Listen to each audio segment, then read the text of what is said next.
Tonight, the voice of America is silent.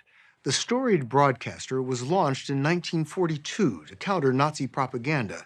But 2 weeks ago, President Donald Trump usurped Congress's authority and signed an executive order, effectively shutting down the taxpayer-funded broadcaster for what the White House calls radical propaganda. Friday, a federal judge put any further actions by the administration on hold.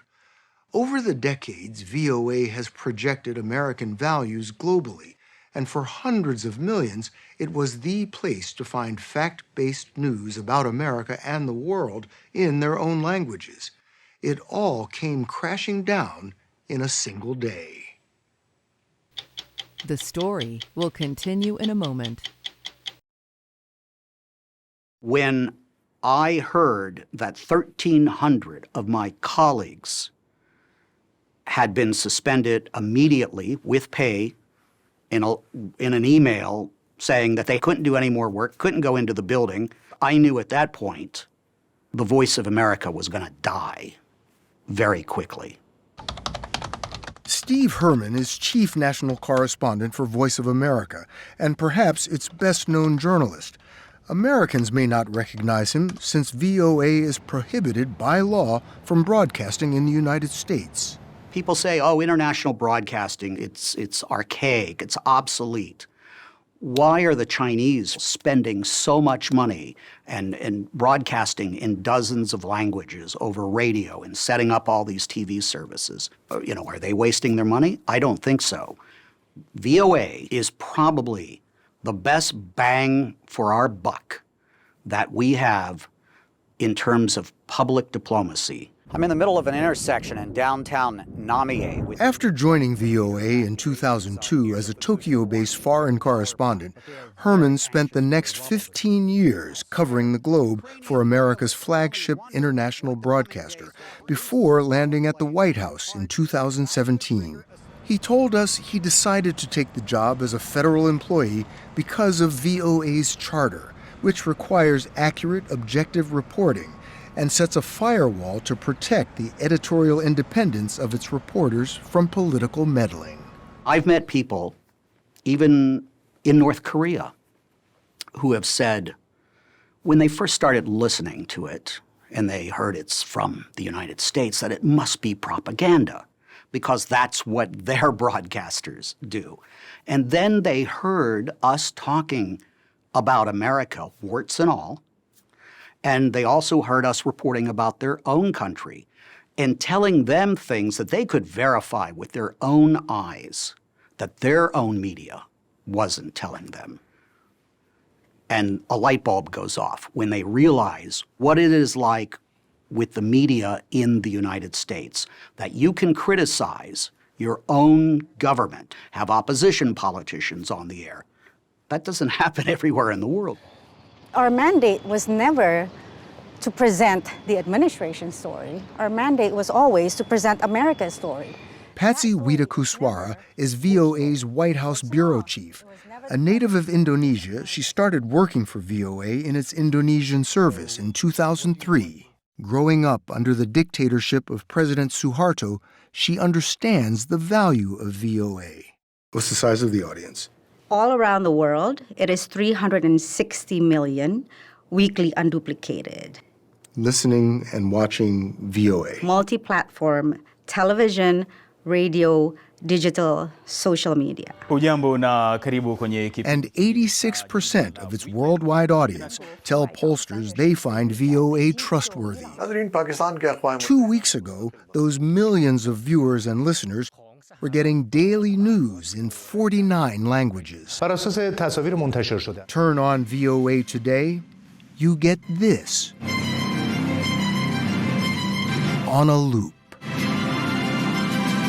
Bill, you and I have both been in a lot of countries. And if you're in a country and all of a sudden television or radio switches from regular programming to music, you know something's up. So what do you think that says to your listeners and viewers? I think it would make them wonder what the hell is going on in the United States.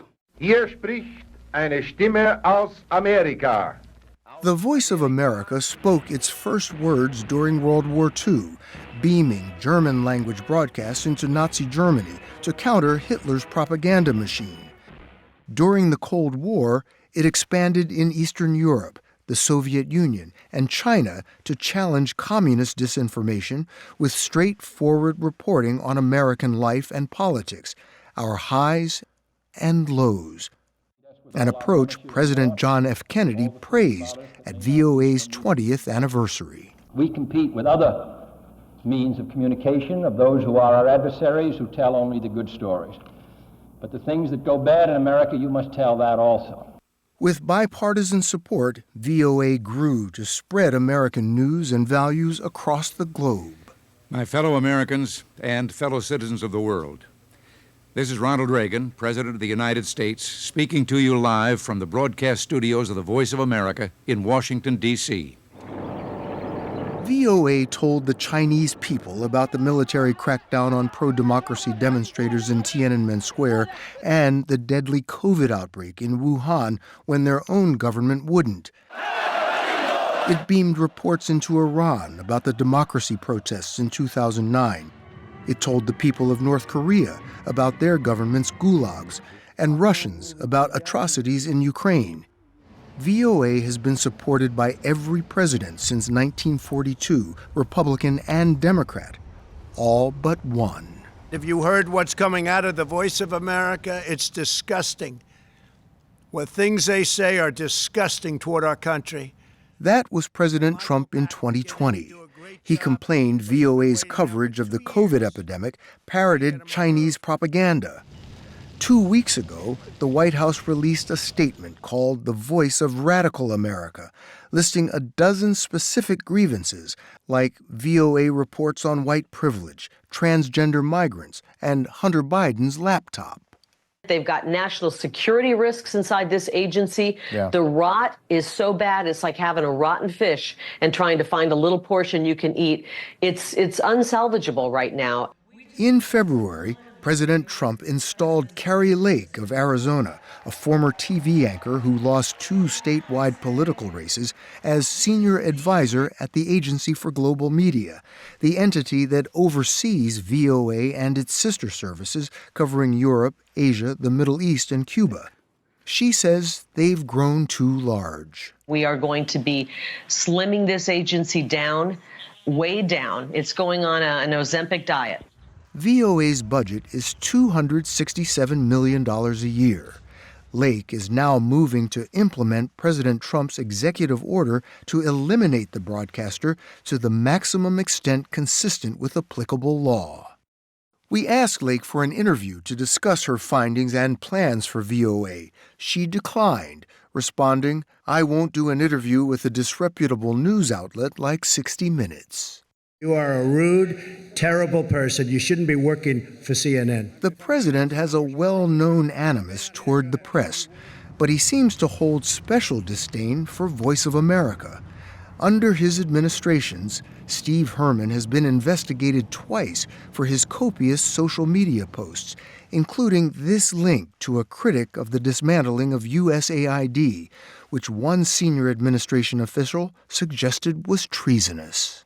What do you say to people who would say that your Twitter activity, your social media activity as Foreign Service officer, technically part of the government, that perhaps you shouldn't be criticizing the president? I wasn't criticizing the president. I wasn't criticizing his policies. I was quoting people who didn't like those policies, but I also put out what the president says verbatim. I put out links to the president's executive orders. Does that mean that I'm supporting or praising those statements or policies? No. And I think any reasonable observer understands that. On the 12th of this month, Patsy Widakuswara, working her White House beat, asked the Prime Minister of Ireland a question President Trump found impertinent. What about the president's plans to expel Palestinians out of Gaza? Are you discussing that with him and giving him your... Nobody's expelling any Palestinians. I don't know. Who are you with? I'm with Voice of America, sir. Oh, no wonder. Okay, Voice of America. So when the president turns around and says, Who are you with? What'd you think? Honestly, my heart sank a little bit. 2 days later, the president signed that executive order all but eliminating VOA. In following days, Kari Lake suspended hundreds of journalists, banned them from the building, and halted transmissions overseas. For the first time in 83 years, the voice of America was silenced. You think your question had anything to do with that? I think it's impossible for me to know the answer to that question. This is happening to all federal agencies. Honestly, when I was at the Oval Office, it was just my reporter's instinct.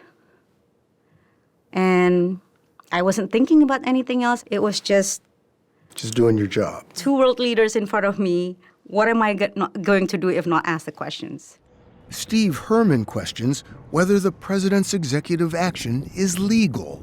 There are those who want to make the voice of America the voice of the president. Now, that's not up to the executive branch of government. That's up to the Congress. We're following the laws that Congress passed. Republican Congresswoman Young Kim of California is a South Korean immigrant, a Trump supporter, and a longtime champion of Voice of America and Radio Free Asia. I encourage President Trump to reconsider his executive order. Kim is one of the only Republican members of Congress to challenge the administration on VOA.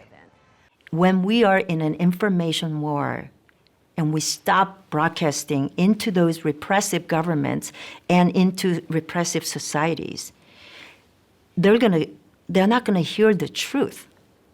Why are we ceding our soft power that helps us to stay as a free world leader? We're just playing right into Xi Jinping's hands. Since President Trump's executive order, media in China and Russia have been celebrating. Oh, yeah. I'm not surprised. Does that concern you? That concerns me because we're losing that information war. So we pull back. Who fills the void? China, Ayatollahs, Kim Jong-uns, dictators. And we're not there to counter that disinformation. Patsy Widakuswara is lead plaintiff in a lawsuit seeking to resuscitate VOA, but she fears the damage has already been done. If they bring back everybody next week, what kind of newsroom would that be? How can we continue to report without fear or favor with this hanging over us? Would we only have to report on things that pleases the president? It's not something that I signed up for.